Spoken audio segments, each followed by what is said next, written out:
Hello bachcho, let's see the question. The question says if a plus b comma a minus b is the solution of the equations 3x plus 2y is equal to 20 and 4x minus 5y is equal to 40, then find the value of b. First option says 8, second option -2, third option -4 and fourth option 5.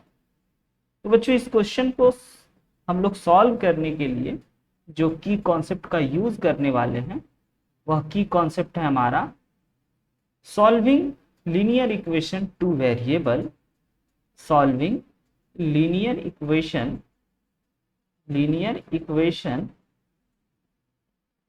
In two variable by elimination method. हम लोग बच्चों किसी भी method से solve कर सकते हैं। Linear equation को सॉल्व करने के बहुत सारे मेथड होते हैं, बट हम लोग एलिमिनेशन मेथड का इसमें यूज करने वाले, एलिमिनेशन मेथड। तो आइए जरा देखते हैं। सबसे पहले हमें इन दोनों इक्वेशन को, ये हमारा फर्स्ट इक्वेशन दे रखा है एंड ये सेकेंड इक्वेशन, इन दोनों इक्वेशन को सॉल्व करना है। तो first equation 3x plus 2y is equal to 20 है and second equation 4x minus 5y is equal to 42।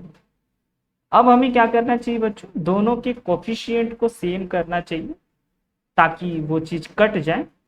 तो अगर हम इसको 5 से मल्टीप्लाई कर दें तो 10 बन जाए एंड इसको 2 से मल्टीप्लाई कर दें 10 बन जाए एंड ऐड कर देंगे तो हम लोगों का ये इजिली y वाला टर्म कट जाए एंड x वाला टर्म फाइंड आउट हो जाएगा। तो हम लोग क्या कर रहे हैं, फर्स्ट इक्वेशन को 5 से मल्टीप्लाई कर रहे हैं एंड ऐड कर रहे हैं सेकेंड इक्वेशन को 2 से मल्टीप्लाई करने के बाद। तो आप देखोगे तो फर्स्ट इक्वेशन हमारे पास है जिसमें हम लोग ऑल साइड 5 से मल्टीप्लाई करेंगे। तो ये हमारा हो गया 15x प्लस का 10y is equal to 100 and अगर सेकेंड इक्वेशन ये रहा 2 से मल्टीप्लाई करें 8x माइनस का 10y इज इक्वल टू 80। अब बच्चों दोनों इक्वेशन को ऐड करने हैं तो 10y से 10y हमारा कैंसिल आउट हो गया एंड इन दोनों को ऐड करें तो ये हमारे पास हो गया 23x एंड इन दोनों को ऐड करें तो ये हो गया हमारे पास 184। तो x इज इक्वल टू आ जाएगा 184 अपॉन 23। अब बच्चों हमें देख चेक करना होगा कि यह 23 से डिविजिबल है या नहीं है। तो अगर हम लोग 23 को 8 से मल्टीप्लाई करें तो हमारे पास आ जाएगा 184। इसका मतलब यस यह डिविजिबल है 8 टाइम्स में, यानी कि हमारा x इज इक्वल टू हो गया 8 एंड x का वैल्यू जैसे ही निकल जाए तो हमें y के वैल्यू को निकालना चाहिए। तो x इज इक्वल टू 8 को पुट करना चाहिए किसी भी इक्वेशन जिसमें आपको आसानी हो। इन इक्वेशन फर्स्ट में हम पुट करते हैं। फर्स्ट इक्वेशन में x के जगह पे जैसे ही हम 8 लिखेंगे तो ये रहा हमारा first equation 3x plus 2y is equal to 20 and x के जगह पे 8 पुट करेंगे तो 3 into 8 plus 2y is equal to 20 and this become 24 plus 2y is equal to 20, then 2y is equal to 20 minus 24 which is equal to minus 4, then y is equal to minus 4 upon 2 जो कि cut जाने के बाद y is equal to minus 2। तो बच्चों हमने इस दोनों सिस्टम ऑफ लीनियर इक्वेशन को सॉल्व करके x एंड y का वैल्यू फाइंड आउट कर। अब क्वेश्चन में कह रहे हैं कि if a plus B comma a minus B is the solution set.